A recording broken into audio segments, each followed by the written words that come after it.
Welcome to After the Storm. I'm Sarah Patterson. This podcast is for anybody who's had to start over after going through something they didn't deserve. We share real stories about survival, healing, and rebuilding, and finding God in the aftermath. Today is our first episode ever, and we are featuring a former law enforcement officer who experienced domestic violence and hostility in the workplace. Welcome, Tawny Ramirez. Hi, thank you for having me. Of course, thank you for being my first guest ever. Of course. I'm honored. I'm honored. Oh my gosh, I'm so excited for you. Well, before we get into the hard stuff, tell us about who Tawny is. What do you want people to know about you? Other than, I used to be a law enforcement officer. What do you want people to know about you? My faith. Honestly, it's just my faith in Jesus has kept me going this entire time. And you know how hard it is. Yes. This whole process and just the trauma of it all.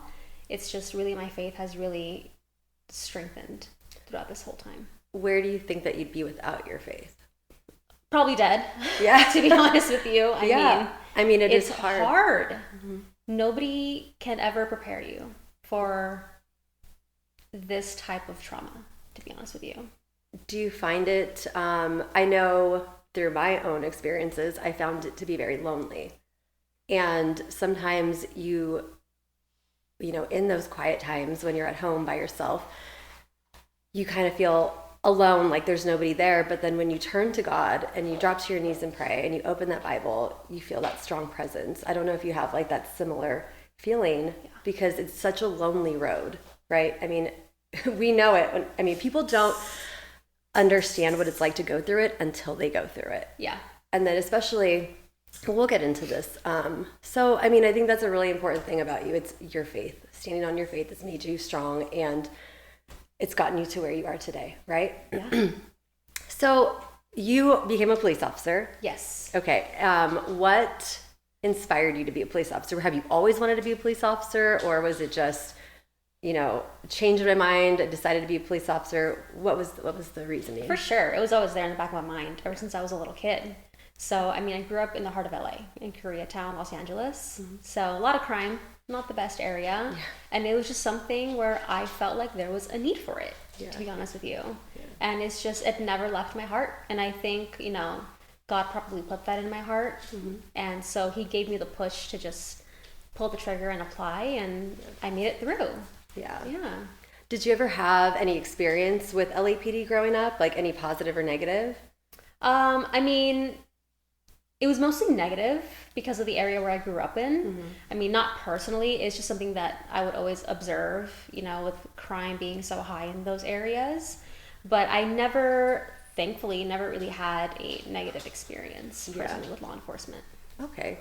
So did you know it was going to be LAPD, or were there going to be other agencies that you wanted to apply to, or was it just LAPD is it? Just LAPD, honestly. Yeah. It's where I came from. Yeah. Just Los Angeles. I grew up there. I went to school all over LA. Hollywood Division, Central Division. I went to college. Mm-hmm. Wilshire Division was my middle school. So it just made sense. Yeah. It was always LAPD. I didn't think about anything else. Yeah, you're serving the community that you grew up in, and you want to make it better than you found it, right? Yeah. That's kind of the goal. It was like a full circle moment too, because it's just like my city, it feels like. Yeah, absolutely. Well, what kind of officer did you envision yourself being? So say you're still on the job, and what kind of officer did you want to be, and what were your aspirations for the job? The one that still cared. Yeah. Yeah. Because, in your experience, how long did you do on the job? It was just under a year. Under a year. 11 months and 2 weeks. Yeah. I was fired 2 weeks before I completed probation. Oh, wow. We have a lot of things in common. Oh, yes. We have so much, unfortunately, in common. Yeah. So did you ever experience cops that didn't care? Of course. Yeah. Absolutely. Yeah. What division did you do your probation at? It was Topanga. Topanga. So up in the valley. Okay. Yeah. Valley. I'll reserve my comments. Obviously, LAPD's, it was almost 10,000 officers deep at one point, and now they're down to, 8,300, 8,400, around there? Well, they're getting rid of us, so. Yeah. They can't be mad. Yeah, they're getting rid of the ones that care. Absolutely. Exactly. So did you ever feel, so I know you say that you wanted to be that one person that cared, right? Yeah. Did you feel that the person that cared was actually like an anomaly on LAPD, or did you experience that there were actually a lot of people that did care? I mean, there were a handful of people, right? But at the end of the day, a lot of officers were pretty jaded out. You know, especially the ones that have a lot of time on. They were probably really just chewed out by the department. So I can see why. But surprisingly, it was a lot of the newer officers. And I'm like, what are you guys doing? Like, this is like the best job ever. Yeah. You don't know what you're going to walk into every day when you go to work.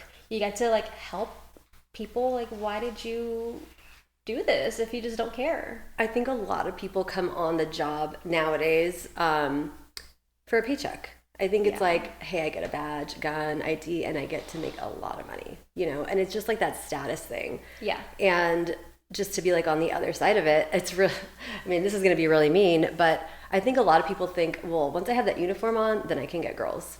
I mean, I experienced that a lot. I don't know if you saw stuff like that too. I personally saw, they loved it. They loved like the praise that people come up to you randomly and they're like, thank you for your service. You can tell who it really like just blew smoke up their butts, you know? And I'm not saying it's just men. Like, obviously there's girls out there that 100%, are just, they come on because they want the Instagram fame or whatever, the wrong reasons, right? It's both genders that come on and have the wrong reasons. But it's just like such, what I've noticed, it's a common trend that LAPD has gotten rid of people that care the most about the job. Yeah. It seems to be in this, I mean, I've been gone for 4 years now. I was relieved of duty in 2022. I was hired in 2022. I've been away longer. Wow. So it's so crazy because since that time that I've been relieved, I've met so many different people, unfortunately, because of what we've all been through, right? Yeah. And that seems to be the common theme is the people that care the most about the job are the ones that get pulled away from it, which kind of leads to the question of like, why do you think that is? I mean, is that God pulling us away from something bad? And what do you think about that? I've thought about that exact same thing. Mm-hmm. But you know, sometimes he does have to pull you back so he can launch you forward. Yeah. Right? Absolutely. I mean, there's a reason why there's so many of us that did care. Like, I'm talking about actually cared about the people that would call us for help. Yeah. And then you see these other officers who just, they're getting arrested off duty and they still have a job. Isn't like, that mind-blowing? What's going on? Yeah. Commit like actual crimes and are doing bad things. And the department knows. Of they course can't they just say, oh, wow, like we had no idea that he was this type of person. Yes, you did. Yeah. Look at my ex. Yeah. He got caught doing misconduct. He got caught lying under oath. He got caught making false statements. He got caught making a false police report, and he's still there. Still on the job. A P2. Yeah. Got to make probation and is still there. Even after harassing another probationary officer. Wow. Well, let's get into that. So at what point, so how did you meet this ex-boyfriend? It was during CAPS. Oh, okay. Yeah. And so explain to what CAPS is to people that... Yeah, it's so if you're going through the hiring process, you get the opportunity to work out with other officers. You know, you make connections. It's good to get familiar, right? So you get familiar with how academy is going to be like on the physical side. So it's free. As long as you pass I think it's a multiple choice test, you can go ahead and attend. I went like 3 times a week for like 6 months. I went hardcore. Yeah, you were dedicated. Yes. You wanted this job. Yeah. I wanted to be as prepared as possible. That's why I waited until I was in my late 20s to apply. I just wanted the life experience. Right. And it did help me out. Yeah. Oh, absolutely. Yes. Yeah. Because you see a lot of people that come on when they're 20 and a half, right? Right when they're 20 and a half, babies. Oh my gosh. And it's funny because we're very similar in that I came on later in age also. Like I was 26 or 27 when I came on. Okay. And, you know, I wanted that same thing where, well, I didn't always want to be a cop. So it wasn't like, I didn't grow up thinking, oh, I'm going to be a cop one day. Mine just happened by the connections and people that I met over the years. Okay. And so I did a lot of life before I became a police officer. So I do think that it's so important to have that life experience because you see the difference. Like you said, like you have these people that have no time on the job and they're already jaded or don't care or just treating people badly. Yeah, or they go inside. Or they go inside. They immediately go inside. Yes. Which I is can like, understand. what's your motivation here? I mean, job security. Yeah. But it's like, yes, job security, and we can get into that too, because nowadays, yes. Yeah. But when you first come on the job, you don't know about all this stuff, right? So it's like, how do you know about job security when you haven't experienced it yet? It's because we have to work with other P2s on probation that are already jaded. Yeah. And they tell you why they are the way they are. Yeah. So do you think that your experience as a P1 was affected at all because of these jaded P2s? Or do you think you just like, that's great? Yeah. I was like, that's not going to happen to me. I actually care. I love going out there every single day. I gave it my all. Yeah. What do you have anything in your mind that sticks out that's something that you were like so proud of, or somebody's life that you impacted when you were at LAPD? Oh my gosh. I was still with my training officer. This was like my 6th month on the job. And it was a restraining order violation. So we just went to help out. But I recognized the location. And by the time I got there, I realized that I actually had arrested her for the same thing, like on my 1st month. Mm-hmm. And so I don't know what happened. It became a barricaded suspect situation at this point. Oh, wow.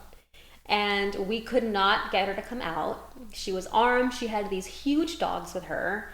And so the supervisor was ready to call SWAT, because that's what you do when there's a barricaded suspect. And then my training officer said, she knows Tawny knows the suspect. Let her see if she can have her surrender. And so now all of a sudden I have all this pressure on me. Everyone's looking at me like, go ahead and de-escalate. Yeah. So, okay. And I remember I said a prayer in my head. I was like, okay, God, you have to help me out here because everyone's counting on me. Mm-hmm. So I started calling her. I used my department phone. I called her, I texted her, I got her on the phone. And because I remembered what she was like, because she hated her sister, it was a twin sister. And so that's what started this whole mess. And so I got her on the phone. I listened to her. I just let her talk. I just completely let her talk, and that was my in. So I really listened to see what I can latch onto to just form that relationship with her. Yeah. So automatically, she cared about her dogs. She hated her sister. So then I said, well, I don't know if you remember me, but I remember. I remember the first time I arrested you, and your sister lied. And she's over here telling us more lies, but we only have what she's saying to go off of. Right. So could you just come out and tell me like what's going on? You're not going to get arrested. I just don't want anything to happen to your dogs. Yeah. It was just a lot of back and forth. And she did end up trusting me, and she came out, and then we took her into custody. So like nobody helped me. I did that all by myself. And I was like, amazing. And think about, I mean, like you said, like you grounded in your faith.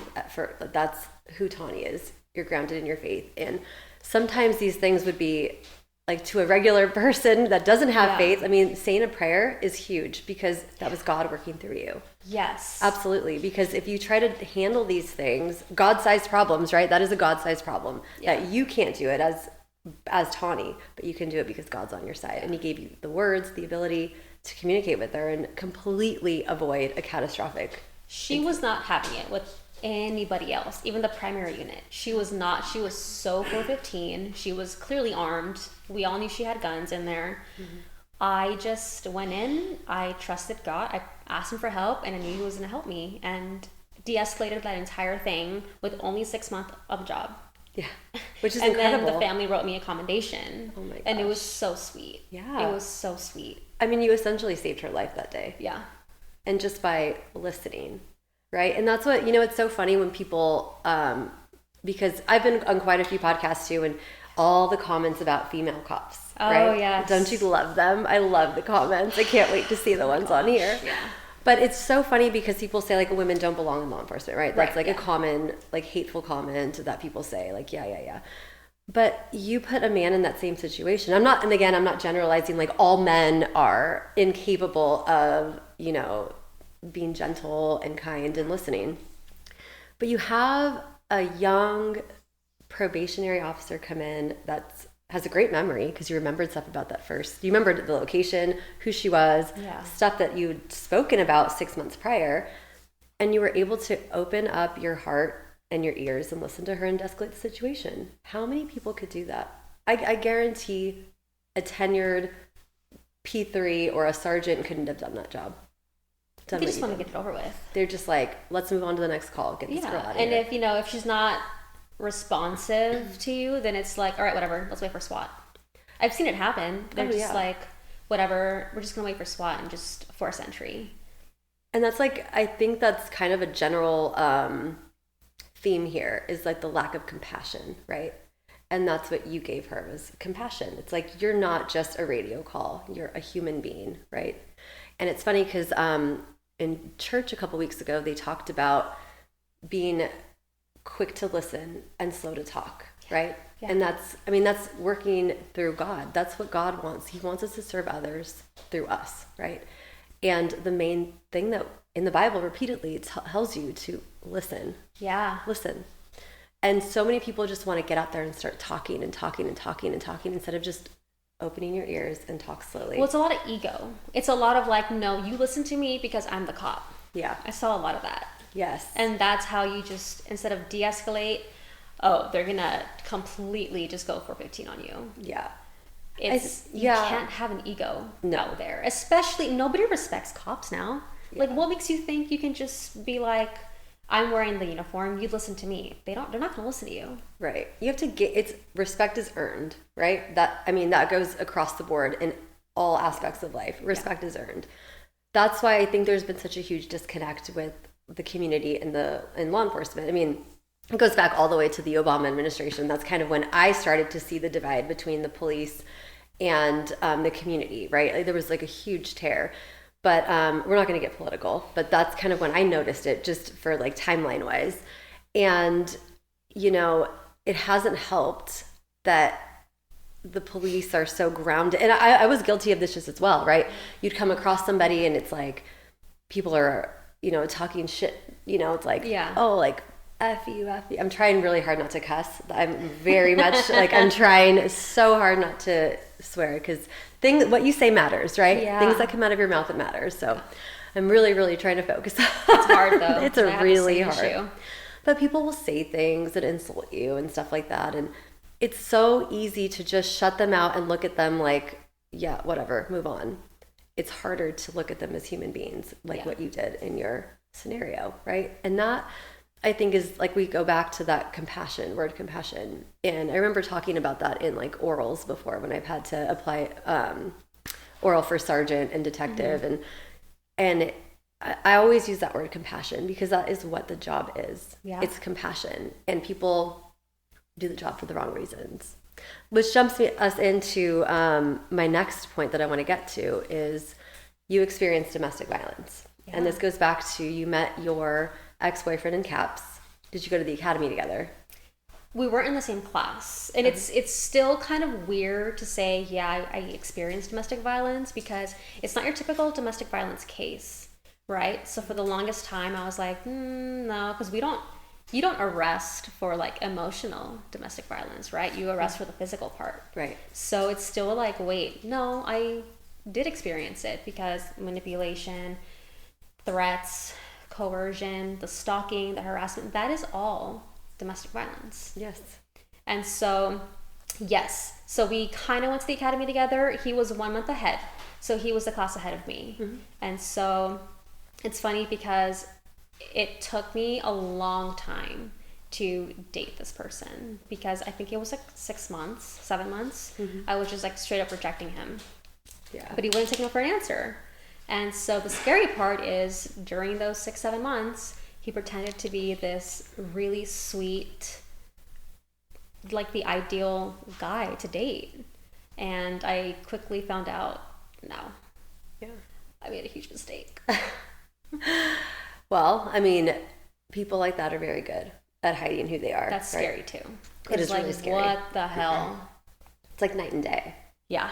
So the person that you started dating was somebody, did you fall in love with that person? Was that, or was it still, did you always have that kind of like spidey sense of like, there was some spidey senses going on. Yeah. Because once we were in the academy, I remember picking up on things. And I was like, I don't know if this is normal. Yeah. You know, like I made friends, like my academy friends, you know, I want to hang out with them sometimes, and he'd get bothered, and then I would get like a 3 to 4 hour lecture of why I shouldn't. And so it was just, you know. So there was like, you started noticing like control issues. Oh yeah, 100%. Like right from the start. 100%. But did he like kind of cover that up as like, it's just because I want to spend time with you, or 100%. Yeah. So that's how it started out, and you know, I picked up on it. Yeah, which is good. I mean, you have good intuition, right? Yeah. Again, that's God. That's God giving you those warnings. So then, how long did you guys date for? For a year. A year. Yeah. And so throughout that time, so I know you said earlier, yeah, it's not the typical domestic violence. Is there a typical domestic violence? I mean, yes, in the police world, it's like you said, people get arrested for physical domestic violence. But, you know, I almost think that, like, and it's not, there's no like worse or better domestic violence. I mean, they're both awful. But sometimes those words are harder to overcome than it is physical, because physically, yes, it's traumatizing, but you heal. Yeah. Mentally, it's like, how do you heal from that?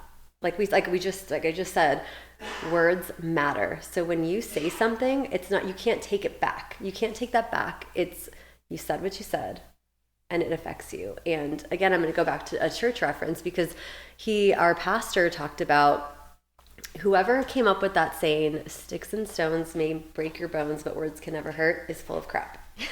Because alternatively, it's sticks and stones may break your bones, but words can leave lifelong trauma. Yeah. Scripture says there's power in the tongue. Yes, absolutely. So I don't want you to think, and I don't think you think this, but it's just as bad. Yeah.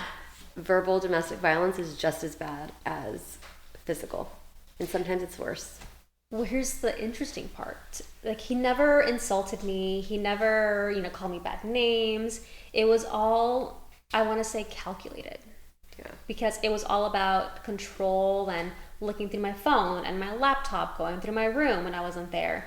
It was that type of controlling, right? And then every time I would set boundaries, he'd get really angry, and then he would lecture me, right? And then the threats would come.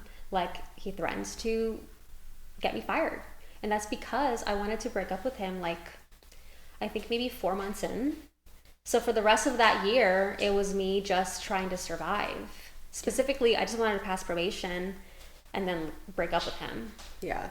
And then simultaneously, you had a brother. Yes. That was sick. And tell me about that, if you want to talk about that. Yeah, I mean, so he fell sick in 2021. So this was before I decided to even apply for LAPD. Mm-hmm. What happened to him kind of gave me the encouragement to just go for it, because when your family member is so sick and you have to take care of them every single day, you kind of realize how short life is, and you just have to bet on yourself sometimes. Yeah. So that's what I did. I bet on myself. I stayed home. I helped my mom take care of him. We would tag team. So he was bedbound. You know, he was nonverbal. He couldn't move. He couldn't care for himself. So if one of us would go to work, the other would have to stay home and just watch him and care for him. So that's kind of like the setup that we came up with, just me and her. And my dad would help every single day too. Mm-hmm. And so he was originally put in hospice because the doctors would tell me he's got like less than a year. But because we found out, you know, years later, because of the care my mom and I provided him with, he outlived that. He lived up to, I think, 4 years. Oh, wow. Again, that's God. Yeah, I know. Wow, that's amazing. And was he born with an illness, or did he get an illness? It happened all of a sudden. And that's why you just never know. Life is so short. He went to bed completely normal, and he woke up, had to go to the ER, didn't come home for like 7-8 months. Oh my gosh. What was the diagnosis? He developed an autoimmune disease because he was so stressed out. Oh my gosh. And that autoimmune disease went untreated for who knows how long. Yeah. And so he got multiple strokes, and it just led to so many health issues that he was just very, very sick. People do not realize what stress does to a person. Listen, I will always keep my stress in check. Yes. I mean, you know firsthand. I mean, you've lost your brother. And during all of this ex-boyfriend, how he used your brother a little bit. Oh yeah, 100%. Right, to get you fired. Yeah, yeah. Tell me about that. Yeah, so I had called in family ill one day, right? And then I had texted him because I felt so crappy for calling out, because it's frowned upon when you're a P1. Right. And then there was like a pursuit that day that I missed out on. Mm-hmm. And so now I was paranoid for some reason that my probation was going to get extended because, you know, I had no idea. Right. And then when I had told my watch commander that, you know what, my brother, he just woke up sick, you know, he's in hospice, so I'm just going to stay home. He had told my captain. And then my captain was texting me and he was like, I'm happy to go over your house and, you know, see your brother. I'll bring the chaplain. And I was like, oh my gosh, this is what? Like, this is a huge, like, okay, like this is a little invasive, but like I totally lied. I was like, yeah, that's, you know, maybe at one day. And so it was like turned into this huge thing. And so I'm texting my ex-boyfriend, right? Like, I feel so bad because like they think that he just fell sick right now, when no, this has been going on. It's not new. And so he, in his allegation, he said that I called my watch commander, pretended to be sick, and then he showed them the text messages where clearly I'm not sick. Yeah. Right? I was going in and out of the house. Right. And so that's basically what got me fired, along with the domestic violence allegations that he made against me. And that's not what happened. Yeah. I never said I was sick. I did not use a sick day. It was a family ill day. Right. And these are our hours to use, first of all. Yes. How many officers did you witness just calling in sick just because they didn't like working with a certain person? All the time. Or people that called in sick to go on vacation. Exactly. I mean, come on. Everybody knows. Everybody knows. We're not dumb. And so why are you... Well, first of all, I never said I was sick. Yeah. That's number one. Right. It's a flat out lie. Mm-hmm. I even told the internal affairs investigator, pull up the phone call. Yeah. I never said I was sick. Yeah. I never pretended to be sick. Yeah. And what did they put down in the book, in the time book? Did they put sick or family? Here's the thing. This is where it's going to get a little weird, okay? So when I came back to work, I saw the book and somebody wrote family ill next to my name. Okay. So I was like, okay, cool. During my interview, and this was after I got fired, the internal affairs investigator showed me the lineup. Somebody put sick. Someone fucking changed it. Oh my gosh. Yeah. I want to say, like, I can't believe it, but I absolutely can believe it. Yes.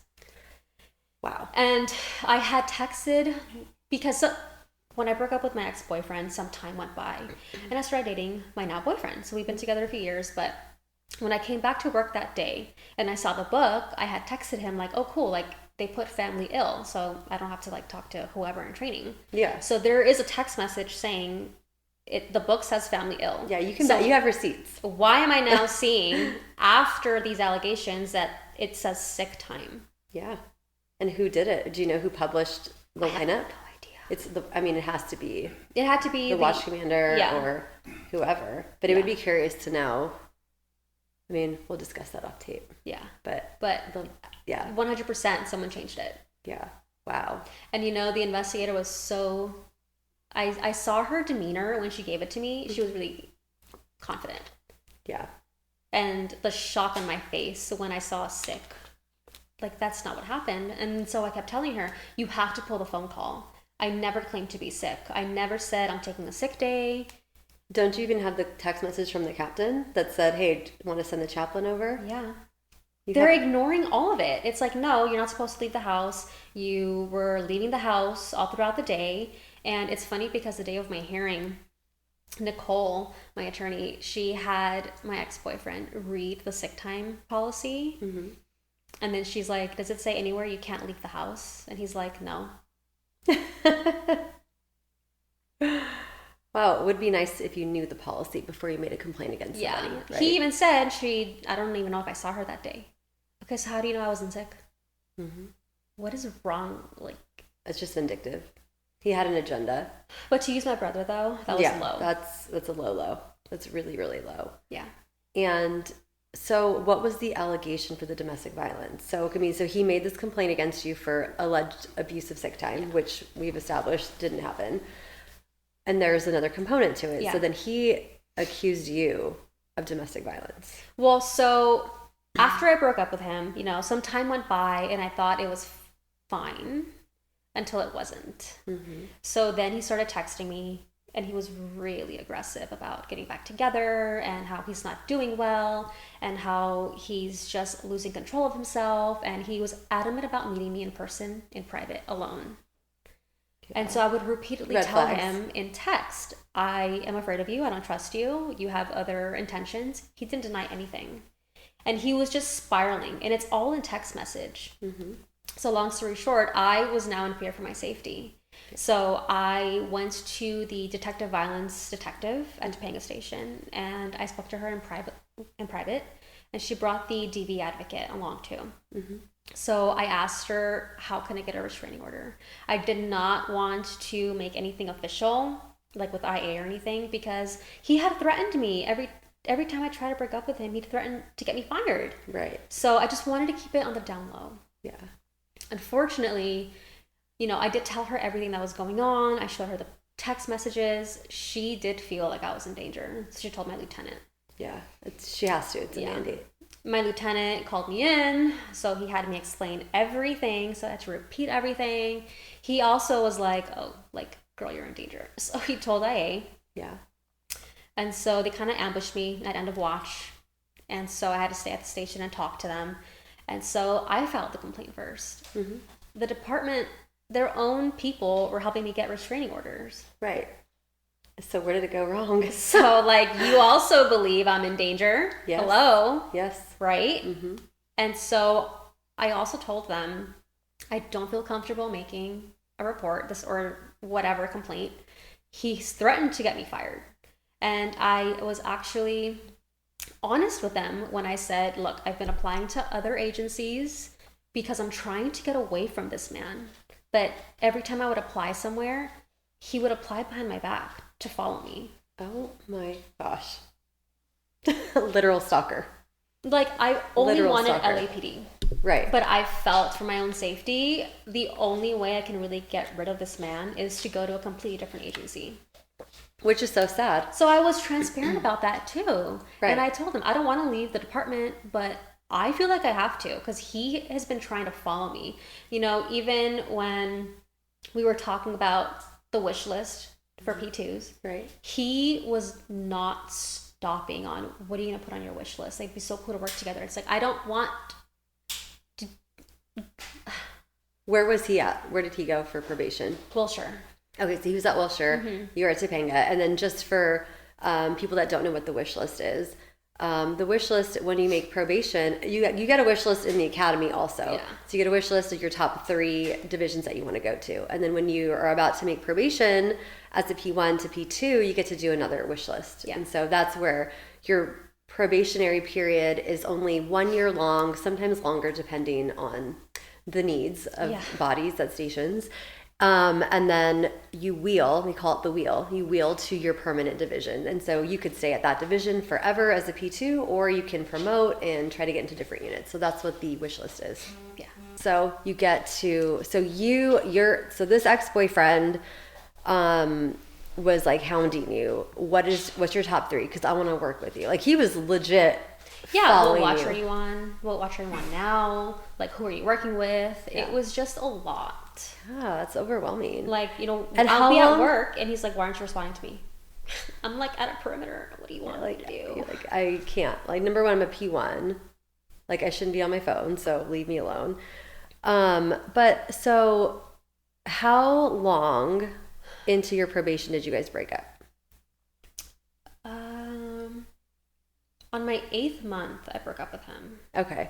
So ideally, I wanted to stick it out. Yeah. I couldn't take it anymore. Yeah. I could not take playing house anymore. Yeah. Because, you know, you kind of have to become a certain person just to survive that kind of relationship. Right. And so I was pretending like everything was good. I was pretending that I love him so much. I was pretending like, yeah, we have the same plans for the future. I just didn't want to piss him off. So I was just like, yeah. Sure. Yeah. But, and if you read the text messages, you'll see that I always reach my breaking point. Like, it was like a cycle. And I just needed to get out. Mm-hmm. At that point. So when you say your breaking point, what do you mean? Like in your text felt like I was message? suffocating. And I would tell him too, like, you're suffocating me. Like, you need to back off. Yeah. You know, we don't want the same things. I kind of just, when I broke up with him, I had it. And it took me 4 hours to break up with this man. Because he did not want to leave my property. Oh my gosh. That's psychotic. Yeah. Literally psychotic. Mm-hmm. Oh, he followed my dad home. He would call my mom. And tell your dad what? He would show up at my house when I wasn't there. Like, I had witnesses, and IA was just like, whatever. Wow. So you had actual witnesses. He had none. And nothing happened to him. Nothing. Oh my gosh. Yeah. Okay, so now you have, what was the domestic violence allegation that he accused you of? Yeah, so when I was fired, I was initially told it was with injury, obviously. Right. But they said, well, you're a P1, you're at will, you're not doing anything wrong. But they kept it so vague. Like, I didn't know, like, what kind of injury, like, is there evidence, like, what is going on? Because when he was assigned home for my complaint, he was home for like 3-4 months, maybe even longer. Mm-hmm. He was out of the field as a probationer for up to 5 months. Mm-hmm. He was given all this benefit of the doubt, right? I think he turned P2, and then he has an interview where the interview was to question him about my complaint, and instead he shows up ready with screenshots of how I'm the bad guy. I mean, come on, did nobody sense retaliation here? Yeah. After I warned them he would do this? Yes, absolutely. So I was not given any of that. I was assigned home January 20th. February 8th or 7th, fired. No interview, no investigation, nothing. They didn't even tell me details of the allegation. They just said, you're a P1, we're not doing anything wrong. Okay, well, so was he. He got like 5 months assigned home with full pay. Yeah. And how did they allow him? I'm curious how they allowed him to make P2. He was out of the field. Like, you have to have it extended. So I don't understand why they didn't extend his probation. It's interesting. Very interesting. Yeah. Who does he know? It's like special treatment here. Who does he know? I don't know. That's where my brain goes to. Wow. So you get fired. So you make your complaint. Well, you didn't make it. I mean, you tried to get help first. Then on your behalf, your division makes the complaint for you. Yeah. He gets assigned home. And they let him make P2, even though he's assigned home. He gets to show up with text messages. Mm-hmm. And next thing you know, after that interview, a complaint's generated against you. Mm-hmm. You get relieved and then fired. Yeah. And that's it. So at my hearing, if I'm not wrong, they send me home January 20th. So the hearing, it's a liberty interest hearing. For probationers, you don't get a board of rights because you are an at-will employee. You get fired. And the liberty interest hearing is a name clearing hearing. And you have one hearing officer. Yes. Not 3 board members like you would at a board. So that's what the hearing is. Yeah, and then there's a department advocate. Usually it's a sergeant that's basically up against you. Yeah, the prosecutor. Yeah, pretty much. So I found out I was assigned home January 20th. The next day they were already starting termination paperwork. They weren't even going to bother interviewing me whatsoever. Yeah. Because they think you're an at-will employee, so we're just going to get rid of you. Yeah, well, so is he. Yeah, and they didn't do anything like that. Nothing. So why did he not? There's an allegation without an interview, and he's got to make P2 again. And the difference is, I didn't even want to make a complaint. I just wanted help because I felt like I was in danger. Yeah. But it is the department's job to make a complaint on your behalf because, it's the right thing to do. Because God forbid something happens to you. And it just shouldn't have happened like this. I mean, that's an allegation of domestic violence. You had an allegation, you were terminated a month later without an interview. So don't know why why that happened. And they didn't tell me anything. They would not tell me details when I would ask, what specifically did he tell you? Like, I didn't touch this man. Like, what the hell? Yeah. I got nothing. All I got was, you're at will. Wow. Bye.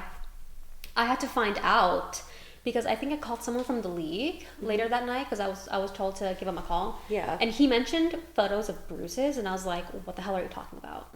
Huh. I didn't touch this person. I haven't even seen him in months. Right. Like, what are you talking about? You have a new boyfriend, your life has moved on. I'm living my life already. Guy. Like, what are you talking about? Yeah. And so here's where I play detective a little bit. So I started looking through all these text messages, a year's worth of text messages, and I find photos that he had sent me of bruises. And so a couple of bruises were from like a motorcycle because he fell off his own motorcycle doing I don't know what. And then he sent me another photo of his arm, and there's a giant bruise. And so he's telling me, oh, look at I have a bruise. Like, how did I get this? Isn't this where you were touching me? And I said, yeah, but the bruise is so old. It's so yellow. It's already healing. Like, what were you doing? Yeah. And so he cropped everything. So the moment where I say, yeah, as in, yeah, I touched you there, that's where he cropped it, and that's what he turned in. Oh.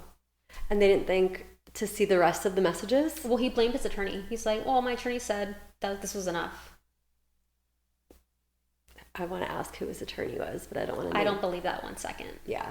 He knew exactly what he was doing. Yeah. Of course he did. And for the family ill, or no, the sick time abuse, which was not, I did not use sick time. Right. He showed them, look how guilty she is. Look, she's telling me right here she feels guilty for not going to work. She's clearly not sick. Yeah, but it's taken out of context. And I think that's what I think is so hard about photos, text messages, and videos. There's no context. Like, the video or the photo doesn't tell you the whole story. There's so much more to it. And people think like, oh, nope, that's what it says there. That's what it means. And then, like, I got my interview 10 months, like, later. Then I find out it's actually 2 domestic violence allegations. One of them is an incident where I supposedly threw my watch at the wall. And that was to showcase my anger. Okay. And he said that I broke my watch. And so it's funny because in the interview, I look at the investigator and I show her my watch and I'm like, does this look broken to you? Oh, and what did she say to that? She just disregarded it. Yeah. Like, okay, wow. Are you not going to acknowledge that was a lie too? Yeah. So you get to your liberty interest hearing. Yeah. So tell me how that came about, because I know there was an issue. Nicole was your initial lawyer. Well, I don't think she was working at that time. I think she was like in the process of opening her own law firm. Okay. Because I only had a rep. He said she's not working right now. And so it was just me and him. And so he was nervous too. He's not an attorney. Yeah. And so we're like prepping for this and it kept getting postponed. And it's like, why are you guys dragging this out? Right. At the 11th hour, Nicole calls me out of the blue and she's like, hey, I'm taking cases again. Your rep said you're still dealing with this. Let me help. Oh my gosh. She takes over, right? So we go to the hearing and it turned into 2 liberty hearings, which is completely unheard of. Oh my gosh. By the way. Yeah. The first one was like 5 hours. Wow. Because, so I was involved in the use of force during my probation. Yeah. And that was a mess because my partner lied about what happened. Yeah. He didn't let me report it. So we got in trouble for that.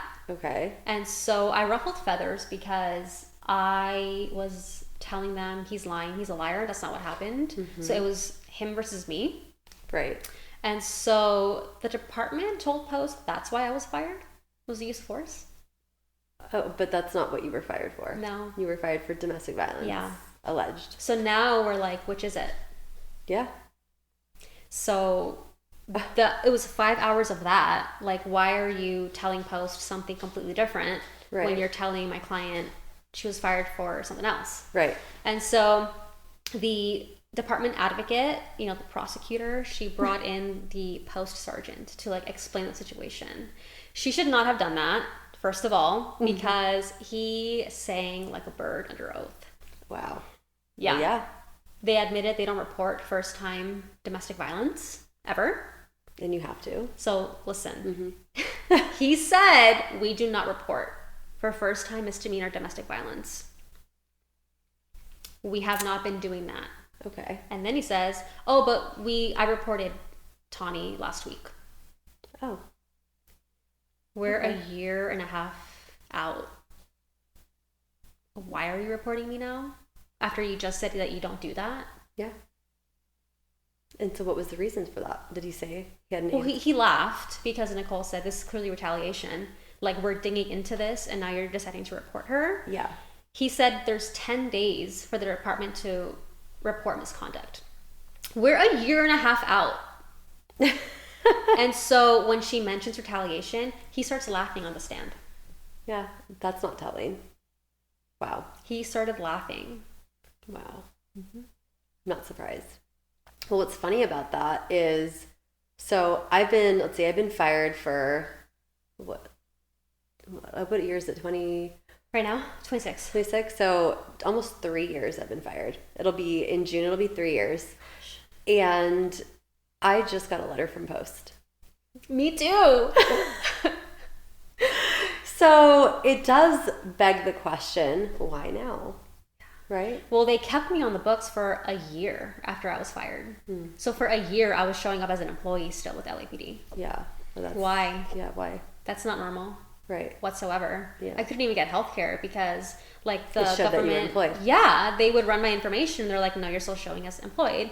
That gave me a lot of issue, especially right after I was fired. Certain things popped up and I had to go to the hospital and they were making it so hard for me to get health insurance. Yeah. So tell me about, so the liberty interest hearing times 2. So Nicole represents you for both of those. Yes. And Thank God. I know, she's a godsend. Literal godsend. And it's so funny the way I met Nicole. And Nicole, by the way, is an attorney. She has her own law firm, Nicole Castronovo. And it's funny because I was representing myself for my writ of mandate. And that's for a story for a different day. But I was representing myself and I had started to get a little bit of confidence to like post it and start to come out and share my story, little bits and pieces, like not the full story. And I posted a selfie and it said pro per at the top. And Nicole had seen it and she sent me a DM on Instagram and said, I thought the league funded your writ. And I said, they did. And she's like, oh, and I thought you had a different attorney, like an attorney. And I was like, I did. And she's like, so why are you representing yourself pro per? And I said, well, how much time do you have? And she's like, give me a call. And so that's how I met Nicole. Whoa. And I told her. God. Yeah. And, it was funny because I didn't know her and knew nothing about Nicole, right? And she said, here's what I want to do. She's like, finish. You're doing a great job so far. Like, I had help with Mario Munoz. Yes, with the Blue Ribbon Center. He's amazing. So he helped me write my opening brief. We had just received the opposition brief. And then I met Nicole right in the middle of that. She said, I'm going to help you like with the reply brief. And why don't we do this? Like, why don't you finish all the moving papers and I'll pinch hit for you and argue the case. And so I was like, I know my limitations, right? Yeah. I know that like I can write, I can figure this out, but arguing in front of a judge, that's different. I don't know because it's like, it's sketchy, right? It's like, Yeah. I don't know what I'm going to say or if I'm going to be, I don't know, like it's nerve wracking. So I went back and forth and I just prayed. I said, God, like help me with this decision. Whenever I don't know an answer and I'm sugared the same way, I pray, send it up to God, let him decide. And I felt like God is putting her in my life for a reason. And I let her do that. And she went in there and performed a miracle. She won, right. Overturned the writ. And so what I heard about yours is that the hearing officer almost never sides with nobody the P1. wins. Like my rep, that's why my rep is so nervous. I feel so bad. Like I'm so grateful for him because nobody wins. Right. Nobody wins liberty hearings because you're at will. Yeah. And we won. Nicole won. Like we won. Yeah. It's amazing. Yeah. And so what happens when you win? So I don't know if this is like typical, but my rep was going to meet with the chief, present my case, argue my case basically, and then I won a reinstatement. He won a reinstatement. Like Right. they believed in me, Right. right? Like do the right thing, reinstate her, and then hopefully the chief would have signed my reinstatement. And then, so what happened? That obviously didn't happen. Well, so we won, right? And so my rep was trying to coordinate with the advocate, who was the prosecutor on my case, right, at the hearing. Like, hey, like I need to schedule a day with the chief. I got to talk to him about Ramirez, And she was just like dragging him through the mud. Like, I don't know where her paperwork is. Like, I don't know. So she lied on paper, right? Because he was reaching out to her. She lied because she had already gone to the chief without him, behind our backs. She presented a not so great case about me, right? And so he denied reinstatement. He also denied clearing my name, even though I won. Wow. She did that. This is internal affairs. Did me dirty again. So what is your opinion about internal affairs after all this? I mean, what's their purpose? What's the why are they there? I mean, Because in the academy, we're told, like, once IAN's involved, like, they're tasked with finding truth, and they will find the truth. Right. I believed in them. yeah. I was not worried when the allegations came out. I thought I already gave them all the evidence that I had. They're going to give me a chance to talk. It is the exact opposite. They do not care. No. The amount of evidence that they have ignored, and they've lied. They've lied on the reports, too. Yeah, they do. It's so crazy because this is like the common thing when you hear different people and you ask them about internal affairs. It's like, what do you think the purpose is? Like, they should be fact finders, right? Yeah. And that is it.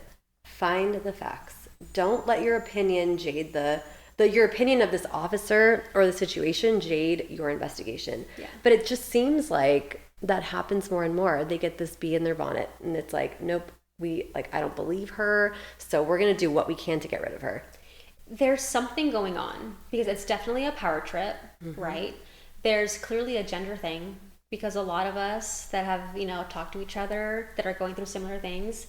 I mean, I've yet to talk to a male. I have talked to a few males.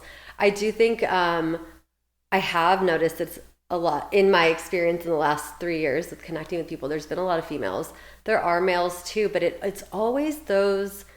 I think the common theme more than gender is doing the right thing. Like, it's always the ones that push back a little bit, right? It's like they push back to try to do the right thing for another officer or for the department or what they believe is the right thing, right? And the department, for some reason, seems to come after them somehow. It's like you reported misconduct with a use of force. You reported misconduct with domestic violence. And then you're the one that ends up fired. Yeah. It's how does this work? I thought they just figure out the truth. I thought that they do everything it takes to sniff out the bad apples. Yeah, and I feel like I think part of the issue is that, like, your experience, like we talked about with other cops, not all of them are supposed to be investigators, right? Some of them are just supposed to be see the man, see the woman cops. Some of them are great gang cops. Some are great ops cops. Like, everybody has a role. But a lot of times you see these people that were not the best cops and then they get promoted and they want to get that rocker. So, hey, IA is the way to do it, right? Yeah. So they go to IA and get their rocker, but they have no investigative experience. So they go in there and they're like, okay, so like, what do I do?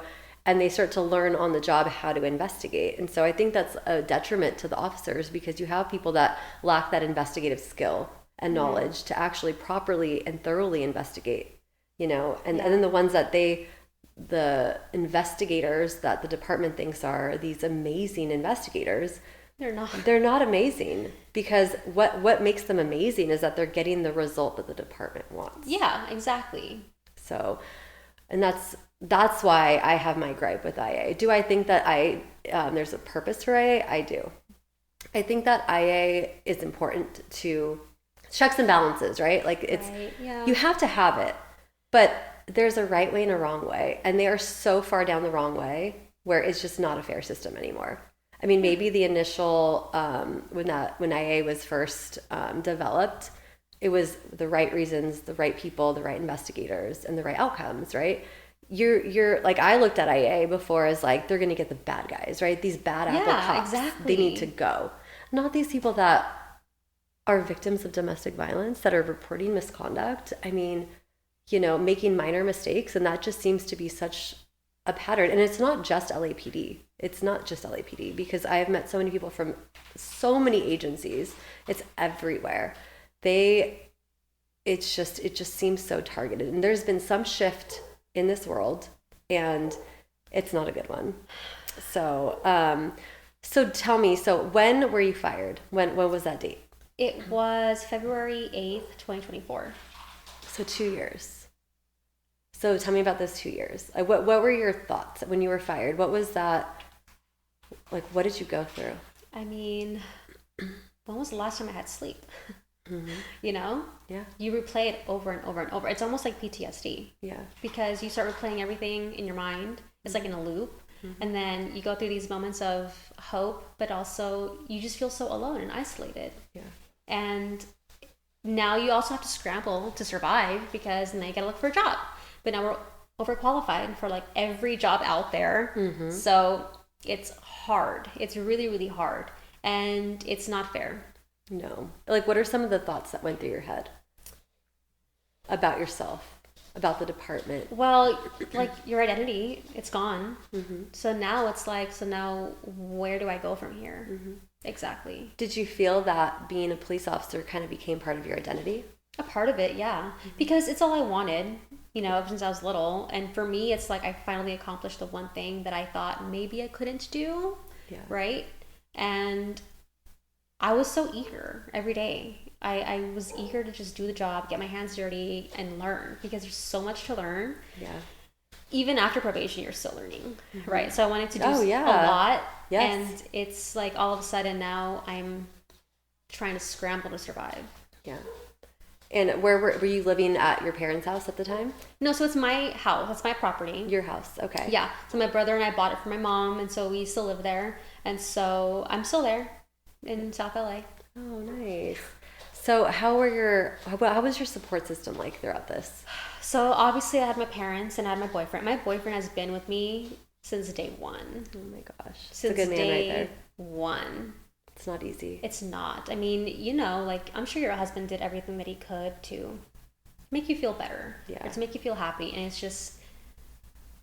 It's hard though. Yeah. I mean, because the happiness that you are seeking is not something that somebody else can give you. Mm-hmm. But a support system is really good, because, there are people that go through this and have nobody, right? And those people don't often survive, right? And I've seen it. People going through internal affairs investigations that don't have friends, don't have a wife, kids, a support system, anything, and they end up drinking themselves to death. This is what I just wish IA would just acknowledge. Like, they cannot keep doing what they're doing. People kill themselves over things like this.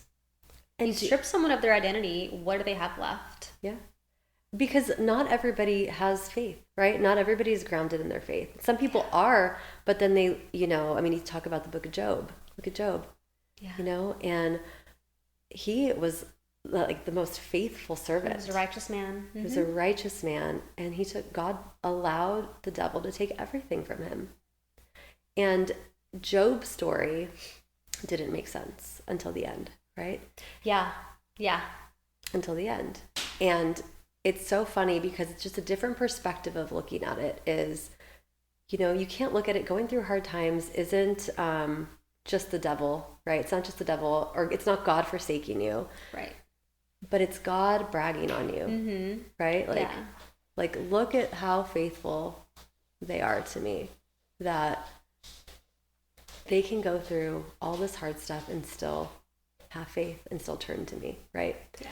And so I think that's why sometimes the ones that have their faith are the ones that get hit the hardest. Well, yeah, because, Jesus said we'd suffer, mm-hmm. right? Yeah. We don't belong to this world. Yeah, absolutely. And it's, people think like, oh, they're so different, or they judge us, and that's fine, because he's the only one that matters, right? Yeah. He's the only one that matters. And we, like you said, it's not we shouldn't conform to this world. Yeah. We conform to his world. I mean, when I was on the job, I would pray all the time. Yes. In my head. Like when things got rough and I wasn't sure how like this radio call was gonna turn out, I would pray. Yeah. And it always worked out. Yeah. It would always work out. And it was me that de-escalated. Yeah. I was the one that was able to talk to the suspect because there's no ego. Yeah. There isn't. Mm-hmm. What about like friends on the job? When you were going through this, like what happened with those people on the job? Yeah, so only 2 kept in touch. One of them actually testified on my behalf at that hearing because she was a witness to what my ex-boyfriend was freaking doing. Yeah. And so it's funny because I had all these witnesses. So when I made my complaint, I told IA, these are my witnesses, go ahead and call them. They never did. They never reached out. What a great investigation. Yeah. Very thorough. When I did get my interview, again, I said, here are my witnesses. Go ahead and call. She didn't. Great investigation. Well, it'll be really good for a writ. Which, are you guys going to be doing that, you and Nicole? We decided no. No? Okay. So we decided to just go ahead and file a lawsuit now at this point. Okay. Well, that's even better. You know what? I was patient for way too long. In my like delusional mind, I really believed that once I got my interview, once I presented the text messages, like the full conversation, once I gave them all of that, once I gave them the witnesses and they talked to them, I really thought they were going to do the right thing. Instead, they cherry picked my statements, left out my evidence, and sustained the allegations. Yeah. Wow. Well, it's going to be a great lawsuit. And I can't wait to see the outcome of that. Especially with the hearing and the testimonies. Like, at first, I didn't want my ex-boyfriend to testify. I didn't want to see him. He caused so much suffering, and he knew what he was doing. Yeah. Like, with domestic violence, it doesn't just end at the breakup. This is his way of showing me that he's going to control me. He won. Yeah, exactly. It's like, look at what I took away from you. Yeah. That's what you get. Yeah. But... oh my gosh, I trusted God, and I remember I prayed and I fasted, and it was the best thing that could have happened, was putting him on the stand. Yeah. Because he lied about everything, and we were able to prove it. Because Nicole had his recording from when he made the allegations. Yeah. Complete opposite statements. Oh, wow. Interesting. Complete opposite statements. And was there a complaint generated against him? No. So it sounds like a failure to report misconduct by an internal affairs supervisor, correct? Exactly. And so he admitted to misconduct himself. He admitted to breaking the law. He was caught lying, so false and misleading statements, right? Provided fake evidence. Because of his statements, a false police report was taken. Not a single complaint was cut against him. Oh. It took Nicole to write a 9-page letter. Wow, I love her letters, by the way. Oh, it was great. Yeah, but I have yet to hear from Internal Affairs about that complaint, so call me. I'm free. My number is not on Do Not Disturb. There's a stack of just evidence. Wow. Well, they can ignore it still? Yeah. That's why I think it's important for you to share your story, because if they don't want to do the right thing, you got to force their hand, make them do the right thing. And there's listen, so you asked me about the first 2 years. It was hell. It was absolutely hell. And I didn't want to admit that because I know he's watching, but it was hell. It's such a mind fuck. Yeah. And, my faith has gotten stronger, but faith isn't linear. Yeah. Some days it's really strong. Some days it's as small as a mustard seed. Yeah. And you constantly wrestle with God because it's like, why? Yeah. Like, why? I actually cared. I had so many commendations. Even the hearing officer, she put it on the record. She looked through my file and she was like, I need to put this on the record that Ms. Ramirez has had numerous commendations from civilians and supervisors. She even did terrific on a domestic violence call. Yeah. It's like, I cared. Like, I know God put it in my heart to do law enforcement. And the fact that I did so well, it shows that I had favor. Right. He showed me favor on the job. Yes, absolutely. And so it's like, why? But now we know that he allows things for a reason. Right. Right? And so I don't know how he's using us, because like I think you said you got fired in 2022. Yeah, I got relieved of duty in 2022, but fired in 23. Mm-hmm. I came on. Like, we're from different worlds, and now we're here in this room talking about faith. Yes. And we're facing corruption together. Yeah. Like, you can't say that that's not God. Like, he's cooking. Oh, he's cooking something good. And then Nicole, too. Yeah. Like, the three of us, unlikely Avengers, right? And we're together. The fired Avengers. And so there's a reason. And so now I'm fired up. I'm ready for this trial. Yeah. And I'm not being arrogant. I'm just so ready for it. I'm so done. I was nice for too long. I really wanted them to do the right thing. And they thought that I'd just be easy to get rid of. They told me to piss off so many times. I'm over it.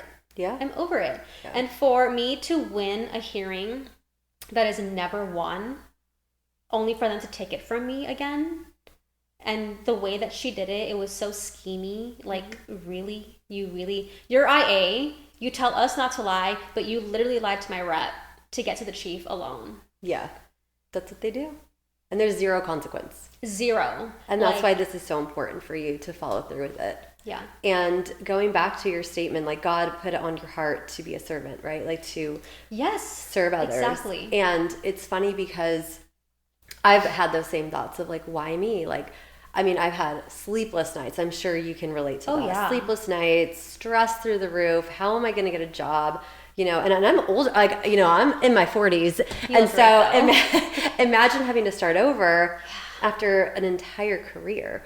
And so, I mean, it's just the same stress, just different problems, right? Yeah. It's just different kinds of problems. But the stress hits hard. And so I've had those moments too of like, why me? Like, why did you bring me? Why did I have to go through this? And that's where you wrestle with God, because it's like, okay, do you care or do you not care? Because you see all these people who are clearly lying. It's out in the open. It's obvious. And they're all enjoying their careers. Right. When they don't even care. Yeah.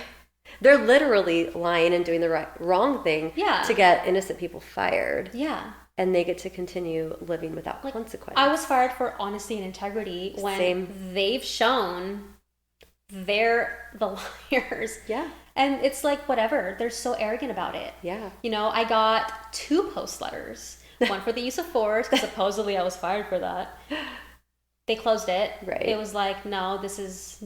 Didn't find serious misconduct? No. And then I got another one for the domestic violence, and they were like, we're closing this. There's like not enough evidence to sustain this. Yeah. So the with post, what I've learned is that, so the department can use preponderance of evidence to fire you, right? So 51%. Post standard is like a court standard. It's like, you better be certain, like there better be evidence, which is what the department should also have. So I don't understand why there's such a disconnect between post, who holds your certificate to allow you to become a police officer and stay a police officer, or they can pull that to never allow you to be one. Why is that standard not the same with other agencies? I don't care. There has never been accountability. And I feel like this is so common, but no one's been able to fight back, whether they didn't have evidence on their side or they were too afraid. And I feel like with us in particular, we're not going away. No. I'm not backing down. No. I will be my mother's daughter and be relentless. Good. And it's like, no, you can't just do this to people anymore. No. People are killing themselves because of this. Yep. Like, if I didn't have my faith, where would I be? Yeah. I mean, we've seen people without faith and where they end up, and it's not in a good place. Job cursed the day that he was born. Yeah. You know? But he's never turned his back on God. No. He cursed the day he was born. But he still took it to God.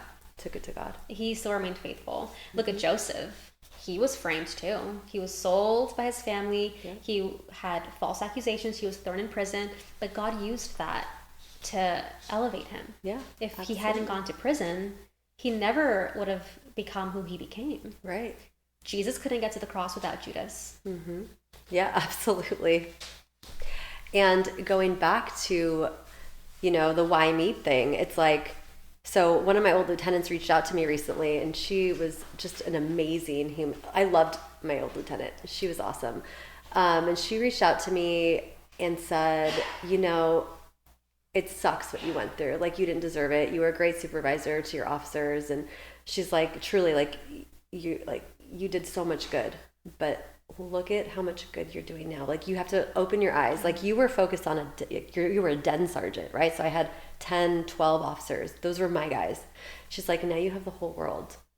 And so it's like your purpose shifts, right? And it's like, and so I do believe that people like us, we are destined for service, right? Like, that's my heart. I have a servant's heart. I want to help people. I want to serve people, the community, whoever that I can help. It's just like, I see a broken heart and I'm like, give them to me. That's I'm sure you're kind of the same way.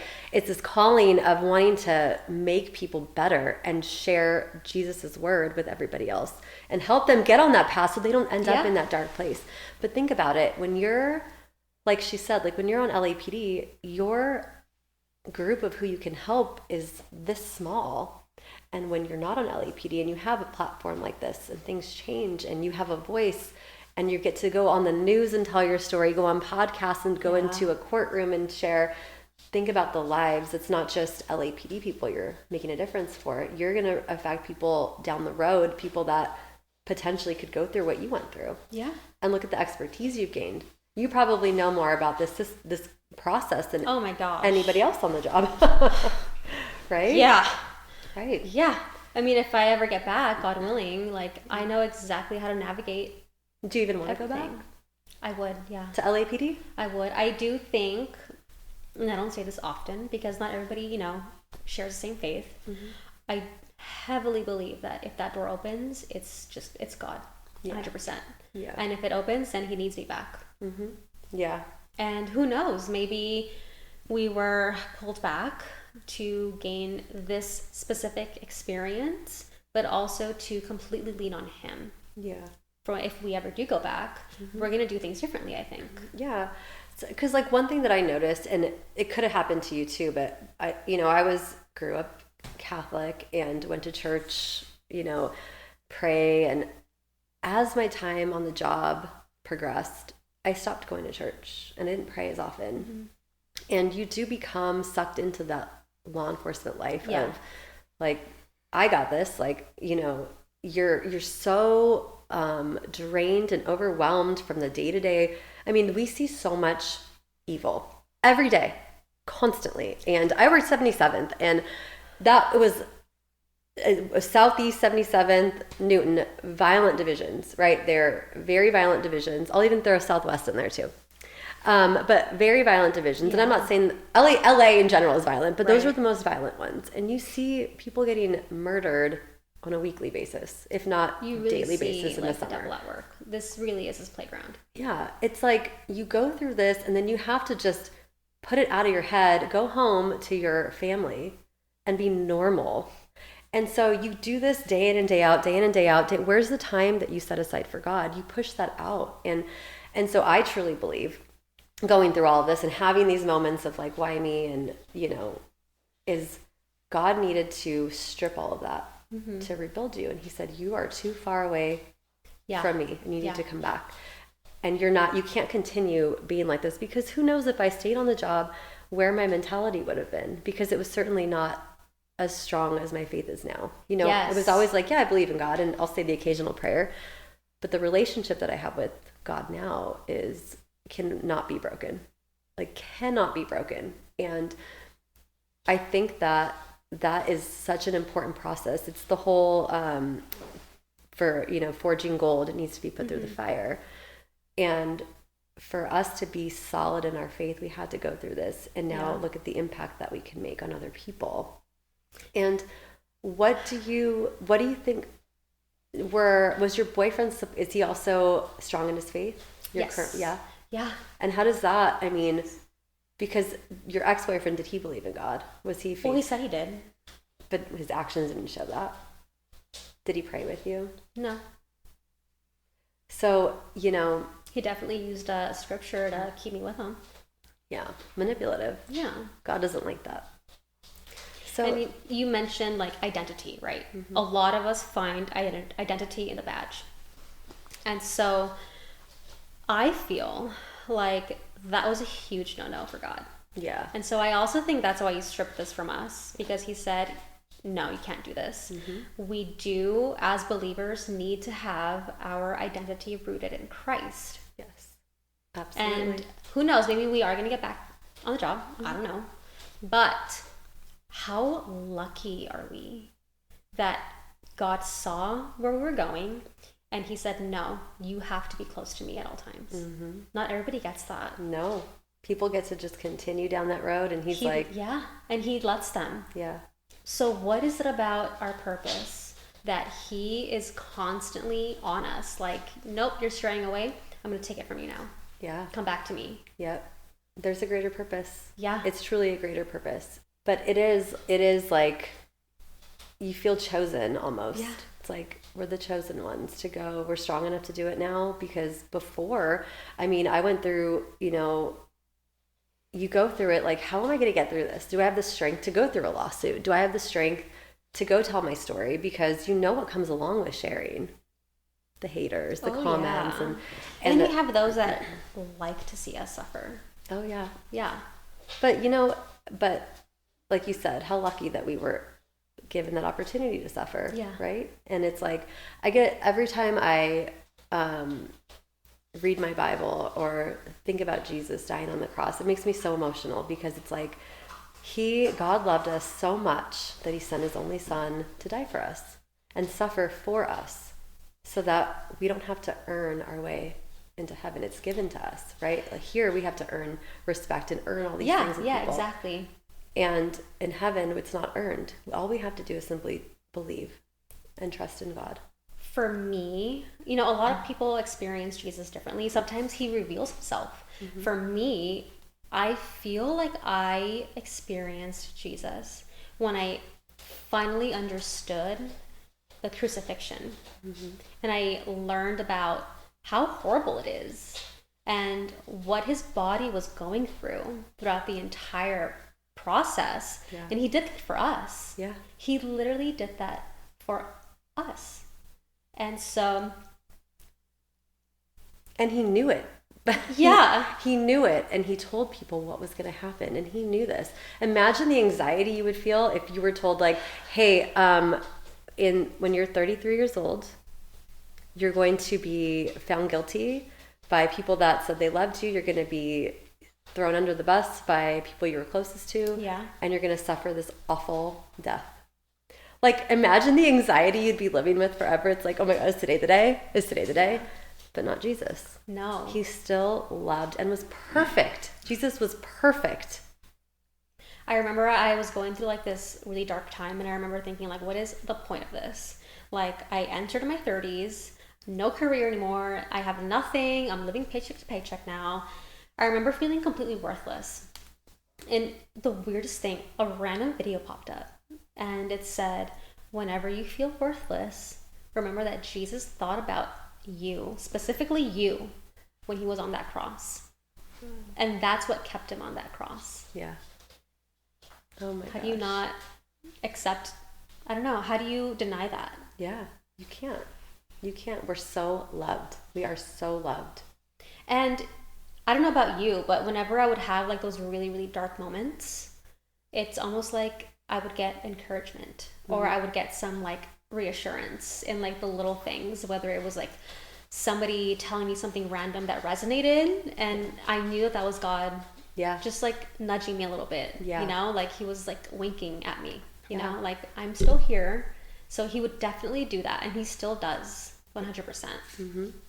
And it's funny because like you said the word worthlessness, and that was definitely something that I kept thinking in my head over and over again. Like for years, it was like, man, like I was making good money, I could provide single-handedly, and now I have nothing financially, right? And you go through these thoughts of like doubting like my purpose and my worth and everything else. And like you said, I would start to fill those thoughts with prayer. Because again, it was something that popped up when on Instagram scrolling one day, and it was like, when you feel anxious, pray.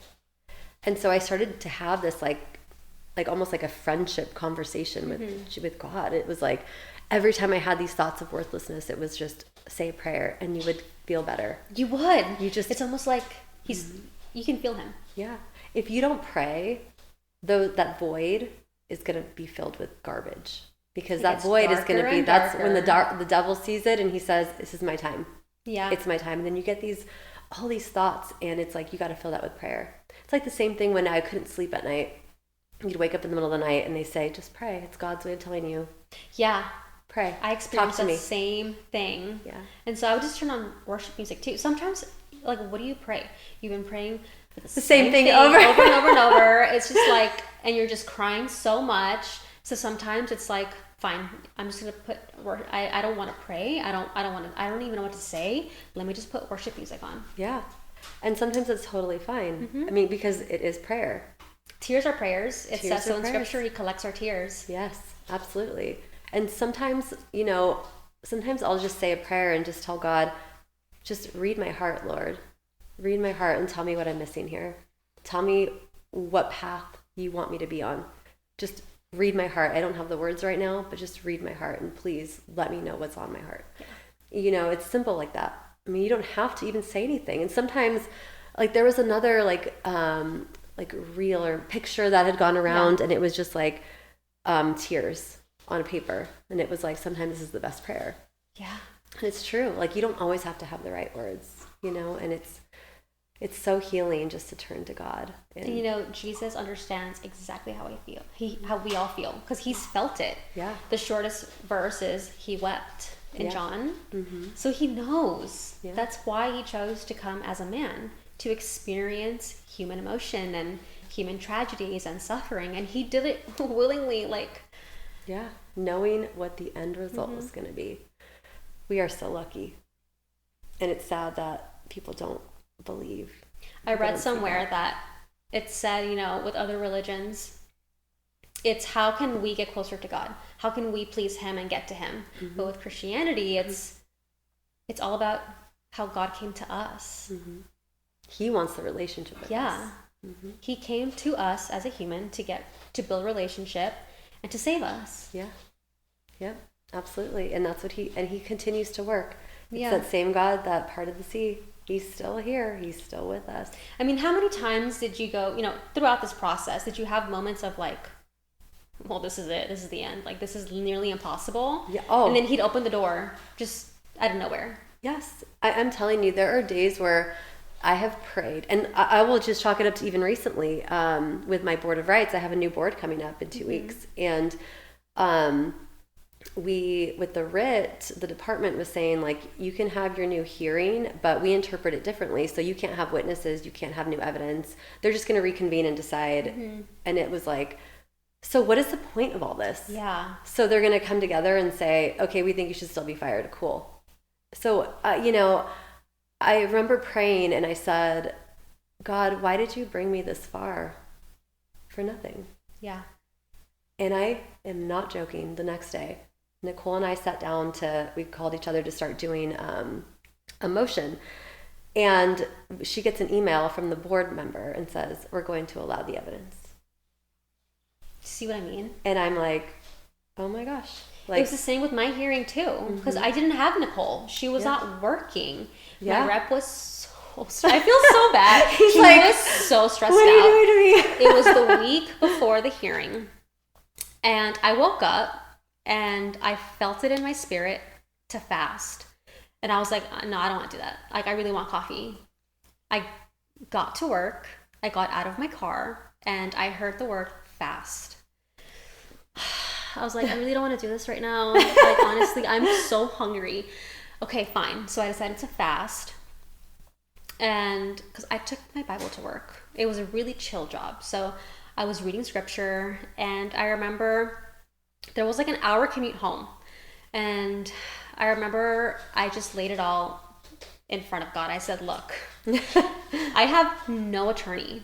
Okay, I don't have an attorney.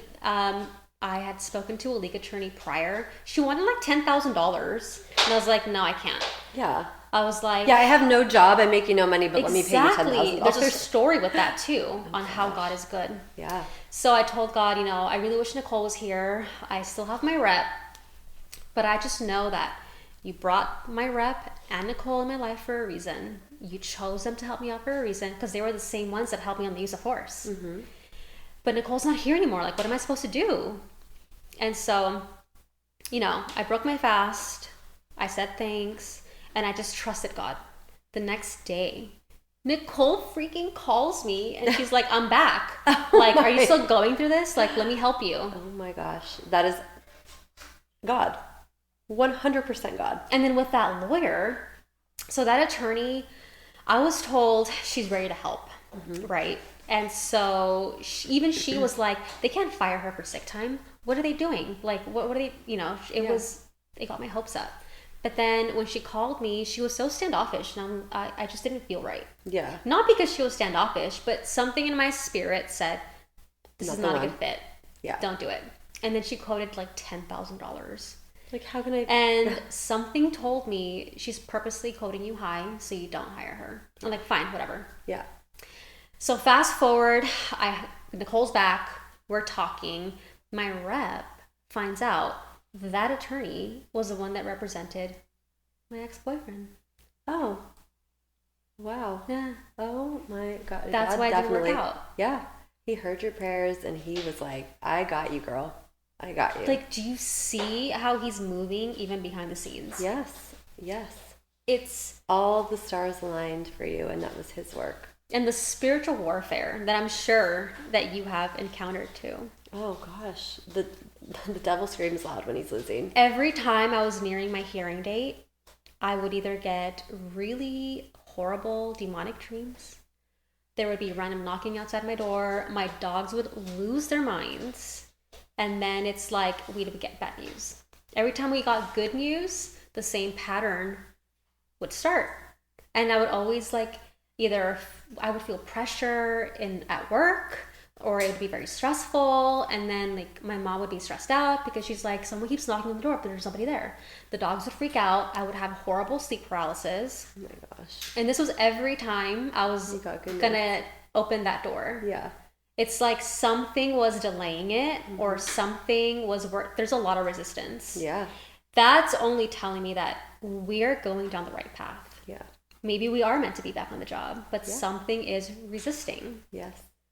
And that kind of makes me excited because it's like, yeah, I mean, he can do whatever he wants, but God's going to get the last say. Oh, yeah. It's his plan. Yeah. God's plan is better than ours. It's always even gonna my work boyfriend out. was like, what's going on? He witnessed everything. Like there was one night where he woke up, it was like 3 a.m. He is such a heavy sleeper, like a rock. He wakes me up and he's like, somebody just tried to break in. I heard them climbing the roof and I heard them fall. There's nothing there. There's no sign of disturbance either. It's weird. And that was around the time I was getting fired. Oh my gosh. And so it's just kind of weird.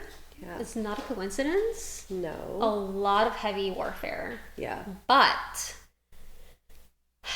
it's just the way that I see it now, it's like, okay, well, I guess I'm doing something right. Yeah. I'm pissing this, whatever, I'm pissing him off. Yeah. Okay. Yeah, the devil doesn't like to lose. He's going to try really, really hard. Yeah. The same way he tried with Job. Yeah. But remember, what Job teaches us is the devil's on a leash. Mm-hmm. Because God clearly says the second time around, all right, go ahead and do what you want, but you can't kill him. Mm-hmm. Yep. He is on a leash. He doesn't have free reign. Yeah, he doesn't. He needs permission from God. Yeah. And so the fact that God has been protecting us, opening these doors that clearly the department is shutting, okay, and they're working really hard. Yeah. They're working hard. Yes. He's opening them. He's providing us help. He has called us to get close to him again. There's something huge in the works here. Yeah. So I'm excited. Yeah. So my mindset now from 2 years ago, totally different. Yeah. I still get discouraged though. Of course. Faith is not linear. No. But I do feel just ready now at this point. Yeah. It's just so odd because I'm not working right now. And I told God, I totally surrender. Do what you want. We can't do it on our own. Yeah. It is so exhausting. And this is the most peace I've ever felt. Yeah. Isn't that crazy? Yeah. Even my boyfriend said, wow, I got my girlfriend back. Like, you're you again. Yeah. Yeah. It takes going through this. It does. Sometimes you come out on the other end like gold, right? You're stronger, can't be broken anymore. Unbroken, cannot be I broken. mean, what can they do to us now at this point? Fire us. Again, I was fired twice, technically. Oh my gosh, it's crazy. Yeah. That's crazy.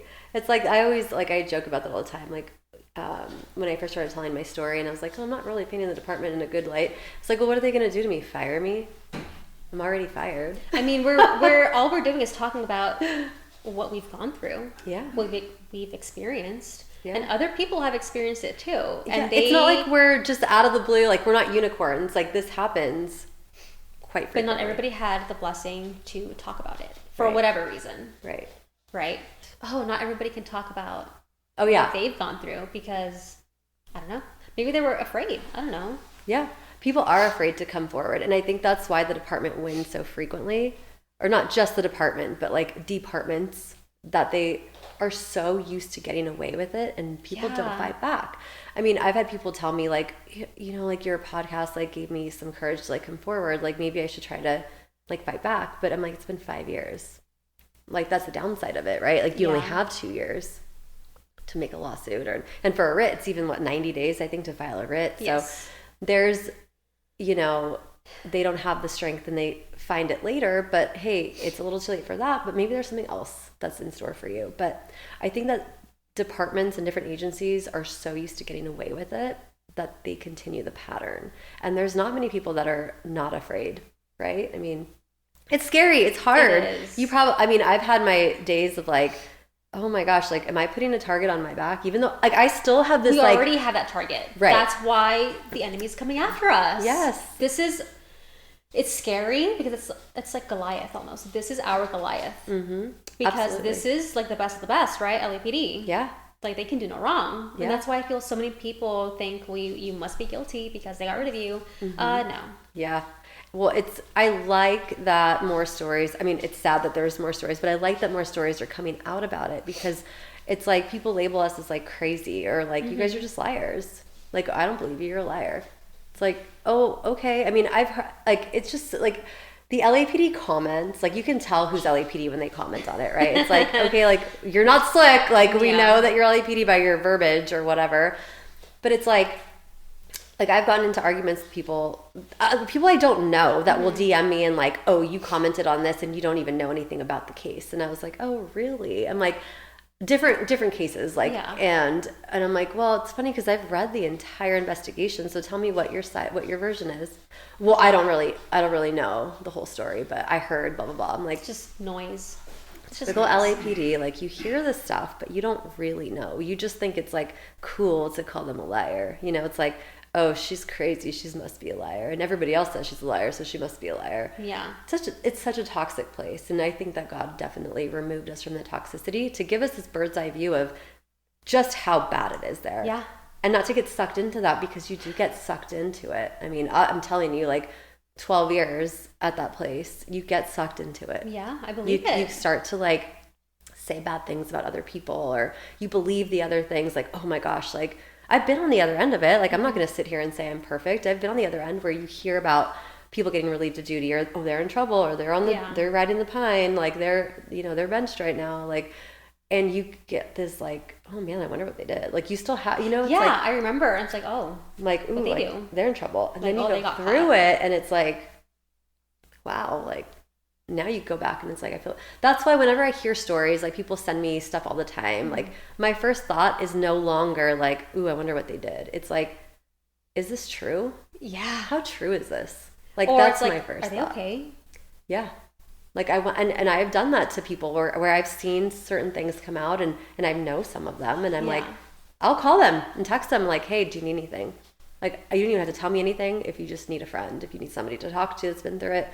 Because I don't think people understand how far that goes. When I was first relieved, I had friends that I went to supervisor school with, and I'm going to throw his name out there. I don't know if he'd ever see this, but Matt Stickney, awesome guy. Like, he checked on me every week.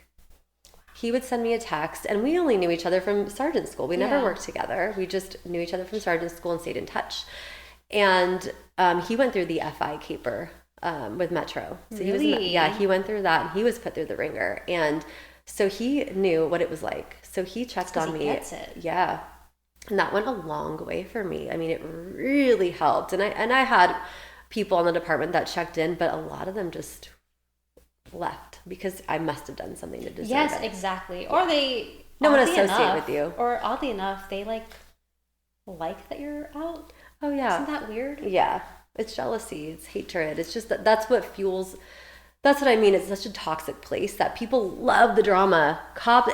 LAPD police agencies are like high school. Oh, it's worse. It's worse It than is high so school. much worse. They feed on the drama. They love it. It's like, ooh, who got in trouble? It's like that. They love that. And even if it's not true. Yeah. It's like, no. Who told you this? Like, yeah. Where's the time? Yeah. It's just so toxic. I'm just going to keep using that word. But, well, so now you are on the up and up. You're doing good. So what are your plans? You went to FITM, right? I did, yeah, for social How media. hard is that to get into? Because I've heard that FITM's a really hard school to get into. No, I don't think it's hard. No? No. There were a lot of students where I would think, like, how did you get in here? Oh. Like, okay. You don't speak English. Oh. How'd you get in here? Yeah. So what did you go to FITM for? Social media. So like Social marketing and branding. Okay. Nice. So are you gonna now you're currently not working, but you're working on things, right? Yeah, I mean, so what are you working on? Some things just popped up, like with Nicole, social media. Mm-hmm. I'm like, yeah, let me help, and it's like it's a lot of fun. It's my creative side. Yeah. And it's just I'm looking forward to it. Yeah. And so to see what else just falls on my lap, and this was after I had a heart-to-heart with the Lord, and I said, okay, I decided to take time off. I don't know if that's smart because I've always worked. I've always brought in income. But I felt I can't do this anymore. Okay. Yeah. So I just said, all right, whatever. I have to let go of control because we all have that instinct to just cling on to things that we can control. Mm-hmm. And so now that I've finally surrendered, I feel, even though it's uncertain, it's like I feel at peace. Yeah. And all these cool opportunities are coming up. Mm-hmm. And it's like, oh, wow, okay. So I'm just going to take them as they come. And it's fun. Yeah, that's awesome. So it looks like, with your lawsuit, that's going to be kind of in the background then. Like, yeah, I mean, it was filed. Mm-hmm. I think the city was served. I'm not sure. Mm-hmm. But, I mean, listen, I'm ready. I'm so ready for trial. I mean, if they want to go that far. Yeah. Yeah. It'll be a couple years out because it'll be... Yeah, I'm sure. Just from experience. I mean, I ended up settling mine. Okay. And it's not what I wanted, but at the time, like, you'll learn, like, there's certain capacities that you have of what you can handle at that time. And so for me, it was like, I didn't know what to do when they talked about settlement. It was like the third time they talked about settlement. Mm-hmm. And so I said a prayer, same thing. And I said, I don't know what the right answer is, but I'm just going to pray on it. And, everything told me just take the settlement. Like, as badly as I wanted it to go to trial, mm-hmm. I don't think that I had the mental capacity to keep going. It's hard. Yeah. I mean, trial is a different beast. It's hard. It is really hard. And I have one of my friends, Brenda, and she went through a trial.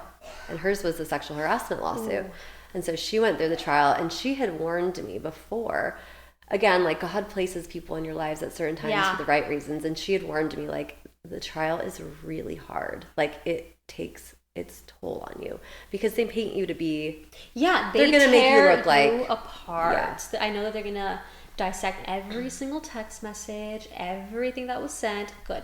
Yeah. Good. They're going to do it. I hope so. Yeah, but you're in a place now that you weren't 2 years ago. Yeah, they can call me whatever they want. Yeah. They can say I'm this type of person, whatever. Yeah. My identity now, it's in Christ. Yeah. So now it's like, let's go. Yeah. Let's do this. Like, you're not going to break me now at this point. Yeah. There's no way. I might feel a little, like, discouraged. That's only normal. But I always remember who my Father is. Yeah.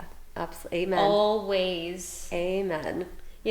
Like, he'll go before you and he'll go with you. Yes. And that's what I said. That's what I told my boyfriend the day of the hearing. Like, he's already gone before me. He's already figured this out. And, the amount of truth that was just uncovered on both hearings. And the fact that we won. Like, I won a hearing that is never won.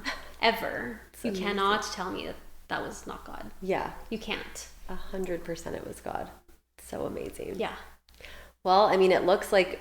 So for you, you've got you're right where you need to be. You're right where God wants you to be. Yeah. And the opportunities are going to be endless. I mean, I love the social media thing. And we had chatted before, and I think that you should do like consulting with social media. Yeah. Because I mean, think about it. Like there's like, I don't know anything about social media. I am tech savvy, not savvy. Like I'm tech illiterate, the opposite of savvy.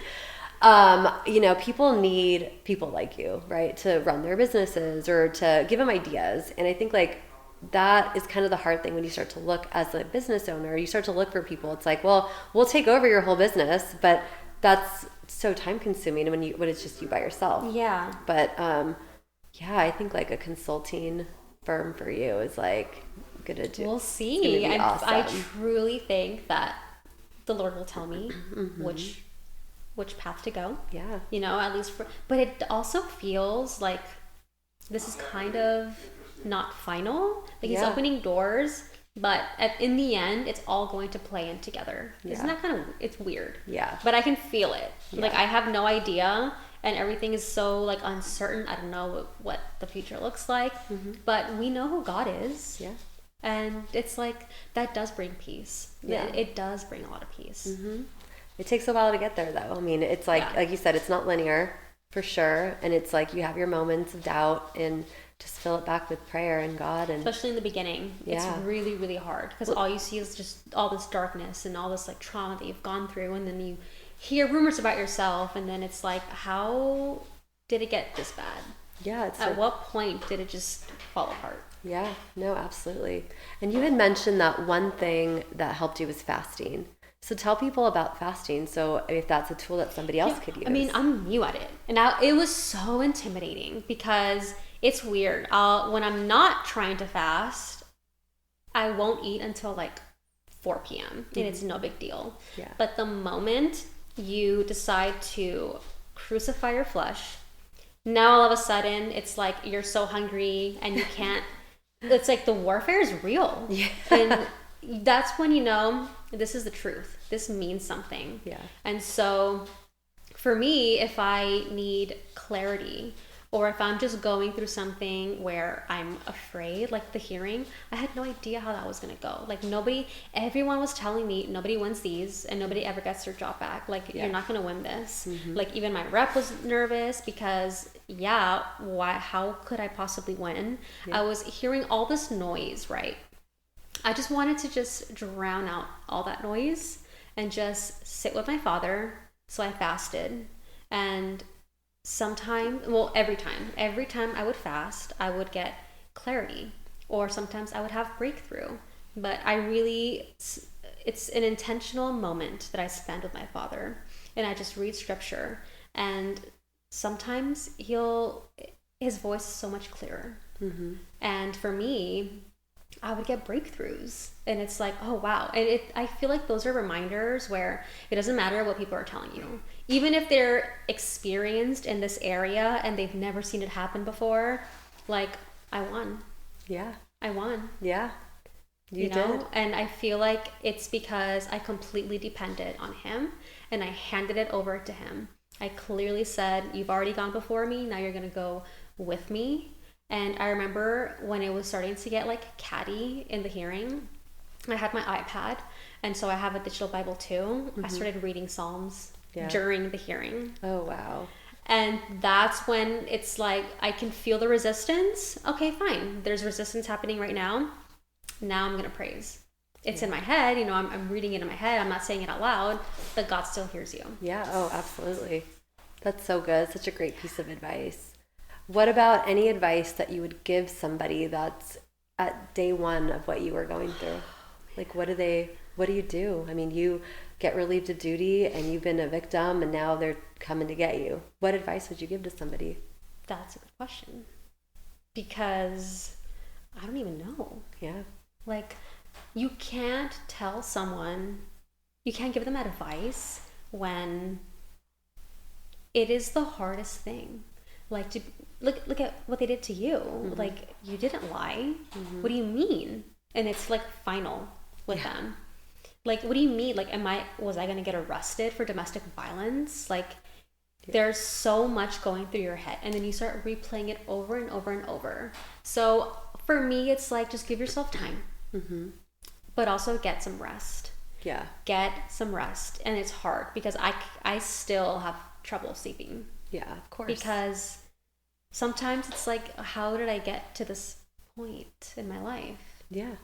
It's, yeah, it's like, what are we doing here? I went from a completely different person 2 years ago to now I'm just like, when am I going to sleep again? When am I going to have a good night? When are things going to be okay? Yeah. When am I not going to feel so heavy? Like that's... And sometimes it just doesn't matter what you tell somebody, because what they're going through, it just happened. It is so fresh. Like, I'm sure with your husband, like with my boyfriend, every single day he worked so hard to just bring me some type of peace and happiness, and he was just emotionally there for me and supportive, but I was still in my dark spot. Yeah, because you're going to feel your feelings, you're going to go through it.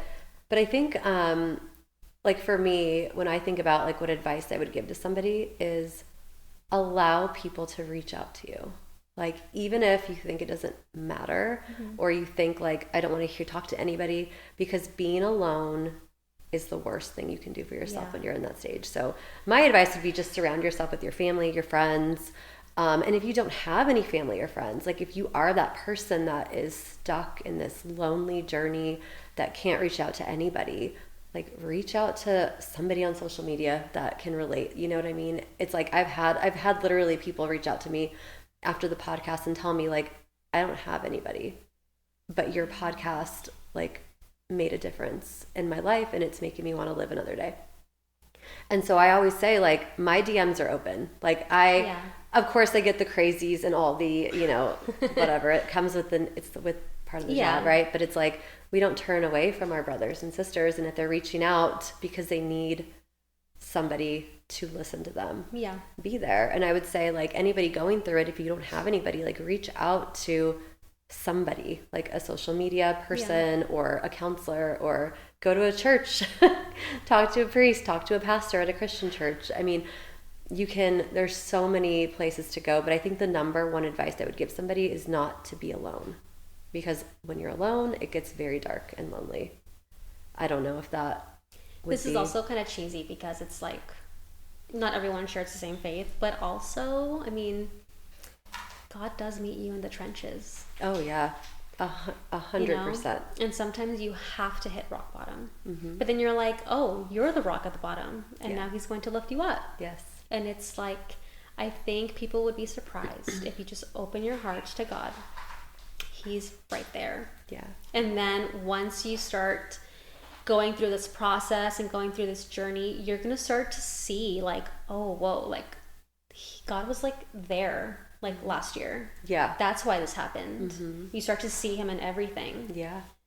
And so for me, like that use of force was the worst thing that could have happened to me. But now it's like, oh, that's why the use of force had to happen, because that's where I met Nicole and my rep. Yeah. Oh, 100%. Without that use of force, without that horrible stain on my file, I would never have met the two people that were going to help me try to at least clear my name and get my job back. Yeah. Oh and they were the only ones. Like who nobody cares. The league told me to piss off. Oh yeah, that's what they do. Like they didn't even cover my interview. I had to pay. Oh like they totally just said piss off. Yeah. Nobody cares. Nobody wanted to help me. Nobody does. God really, I don't know if the use of force was meant to happen for that specific purpose, or I don't know if the enemy threw that use of force at me, but God used it for good, because we know that whatever they do to harm us, God will use that for our good. Yeah. Right? Just like Joseph. Yeah. And so whatever the reason, I'll ask him when I meet him. I don't know. We start to see God in literally everything. Yeah, absolutely.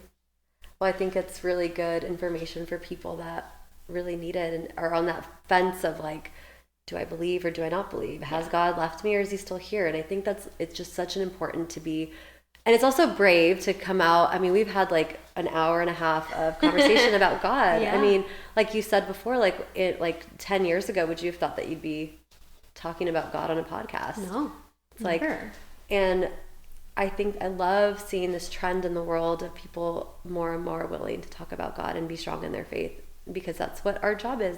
Yeah. He's using people to spread his word and convert them back. And there was another, I'm going to go back to church again. He talked about one of the greatest things to get like an automatic entrance into heaven. It's not just to go and, yes, I believe. It's actually bringing people back to their Father. Yeah. And he's like, God loves that more than anything, is to go out, find these broken people, Yeah. and bring them back to God. And I think that that's truly what you and I are doing here. We're planting seeds. Yeah. Because at the end of the day, it's truly up to God to change their heart. Oh, yeah. And to bring them back to Him. Mm-hmm. But we can plant seeds. Yeah. And I think that that's what we have been doing. Mm-hmm. And that's, I used my faith when I was on the job. Every time I was like, oh, I don't know how I'm going to get out of this one. Immediately go back to my Father. But my faith wasn't as strong as it is now. Yeah. You know, he was starting to go into the back burner. Mm-hmm. The more I got on the job, the more Right. time I had on the job. Yes. And so I think that's why I feel like I don't know what we're meant to do. but it's something good. God definitely is making sure we don't stray from Him. Yeah. And I think it's for a reason. Yeah, absolutely. Yeah. Well, so the future looks bright for Tawny. And you!